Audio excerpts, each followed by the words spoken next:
Naomba niwashukuru sana wageni waalikwa. Naomba niwashukuru sana wateja wetu ambao mko hapa leo.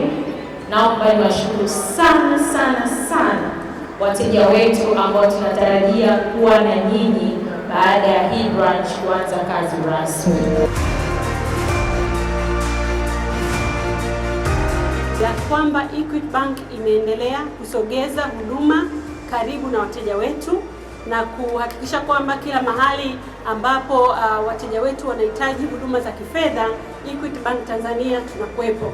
Equity ni benki ya kikanda, ni regional bank. Tupo katika nchi zaidi ya 6 na tupo katika center ambayo ni ya biashara ya East Africa, kwa hiyo ya Afrika Mashariki. Kwa hiyo tupo kwa ajili ya uwakilishi kama ambavyo kituo cha biashara kipo. Kwa hiyo tumieni tawi hili sio tu kwa kufanya miamala, lakini kwa kufanya mazungumzo pia ya kibiashara, kwa sababu mko kwenye center ya biashara.